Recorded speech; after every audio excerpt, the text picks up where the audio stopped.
kana booda hojii sagaagalummaatti hin deebi'u. Qormaata jireenyaa kutaa 14ffaa. Akkam jirtu hordoftoota koo, nageenyi koo kabajaaf jaalalaa lafa isin jirtanitti isin haa dhaqqabu. Kanneen chaanaalii kanaaf haaraa taatan sabskiraayib godhaa. Seenessi kun yoo isinitti tole immoo laayikii tuqaa.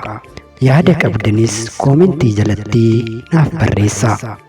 Kanneen seenessa qormaata jireenyaa kana kutaalee darbaniin dhaggeeffannee chaanaalii kana jala seentanii dhaggeeffachuu ni dandeessu. Seenessa qormaata jireenyaa kutaa 13ffaa darbe keessatti seenaa yaadanii mata duree qormaata jireenyaa jedhuun yaadaniin hojii sagaagalummaa dura hojjechaa turte jabeessitee itti fufuu ishee inumaa vaayirasii dhiiga ishee keessa jiruun dhiirota irratti haaloo ba'uuf jaarsaa hanga dargaggeessaa kan fuudhee bultii qabuu fi kan hin fuune adii fi gurraacha osoo hin jedhin kan ishee gaafate hunda waliin ciisaa akka turte hojii ishee kana gidduuttis osoo hin beekin halkan tokko abbaa ishee waliin akka ciiste isin biraan gaheen ture. Guyyaa har'aa immoo kan itti aanuu fi kutaa 14ffaa bifa kanaan isiniif qabadhee dhiyaadheen jiraatii hanga dhumaatti dhaggeeffadha.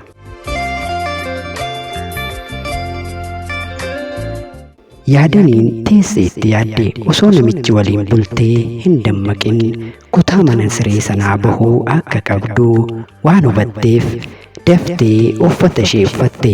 Akka garaan ta'uu marqaan galaan ta'u jedhu mitiire.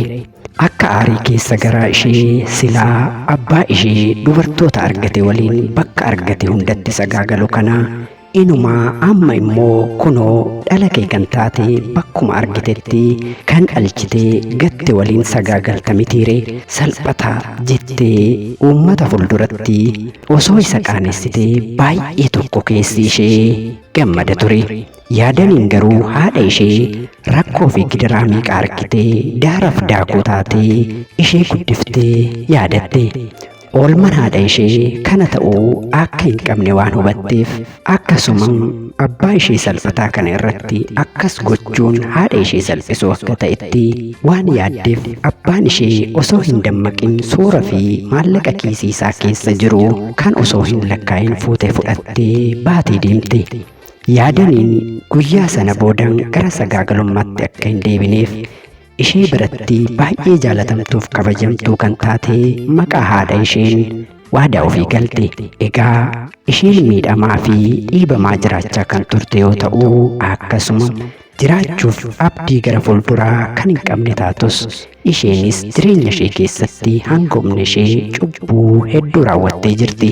Yaadaniin kana booda hojii sagaagalummaatti hin deebi'u jettee erga waadaa ofii galtee maallaqa qabdus baankii kaawwattee gara kawaalaa yookiin gadaamii tokko deemtee hafuura ishee erga tasgabbeessitee booda abbaa gaabbii qabattee cubbuu ishee hundas abbaa gaabbii ishee kanatti himattee Waaqayyo Gooftaan dhiifama akka isheef godhuuf soomuu fi kadhachuu eegalte.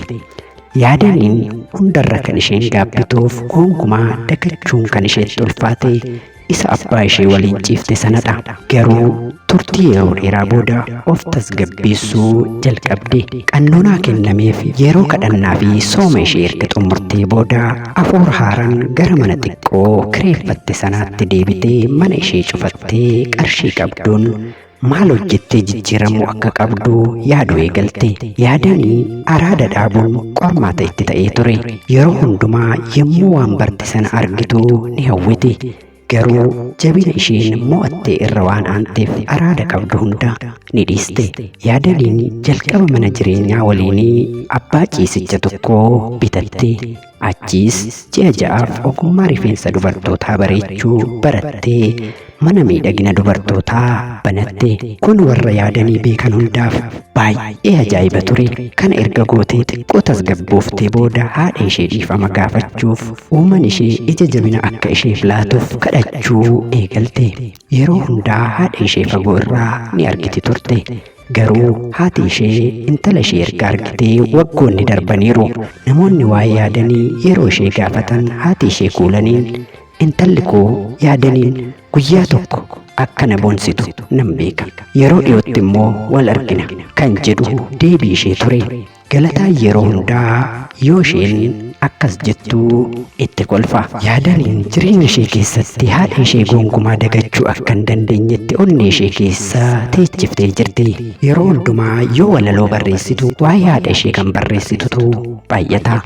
Maarree walaloo isheen barreessite namni dubbiseef yookaan yeroo isheen dubbiftu namni dhaggeeffateef haadha isheef bakka guddaa osoo isheef hin hawwin bakki itti irra darbite hin jiru. Yaadaniin seenaa ishee isa darbe dagachuu barbaaddus hin dandeenye. Yeroo hundaa mana haadha ishee dhiiftee deemuu isheetti ni gaabbiti turte. Yaadaniin akka kanaan osoo jirtu egaa guyyaa tokko dhugaan abjuu fakkaatu tokko ishee mudate.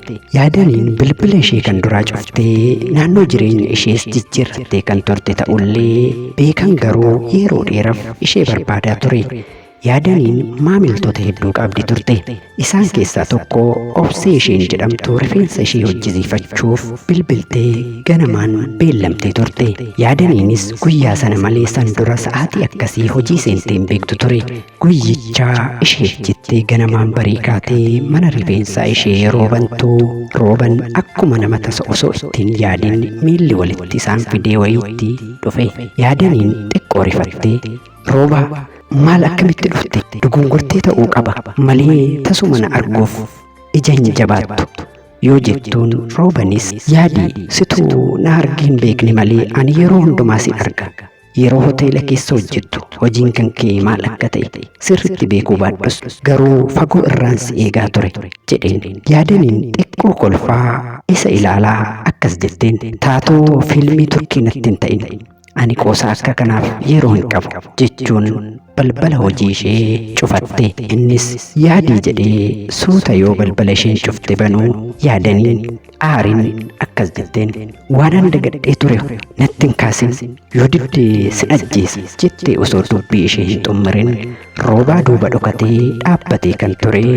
Roobaa gara duubatti dabarsee ofii gara fuulduraatti bahuun ana beekidha yoo jedhuun waan argitee fi dhagaa jirtu kanaan Yaadanii qaamni ishee ni hollate. Ejjechuu dadhabde. Miilonni ishee waan ishee ganan isheetti fakkaate.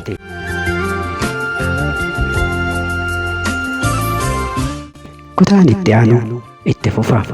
Egaan kabajamtoota hordoftoota koo seenaa Yaadanii mata duree qormaata jireenyaa jedhuun kanan isin biraan gahaa jiru kutaa 14ffaa fi inni har'aa kanuma irratti xumuree jira. Kutaa 15ffaan kan itti fufu ta'a. Hangasitti kanneen chaanaalii kanaaf haaraa taatan sabiskiraayib godhaa. Viidiyoon ani yeroo yeroon gadi dhiisu akka isin bira ga'uuf immoo mallattoo bilbilaa kana oon godhachuu hin dagatina. Guyyaa biraa viidiyoo kan biraa qabadhee hangan isiniif deebi'utti lafa jirtanitti nagaanaaf ta'a. Nagaatti.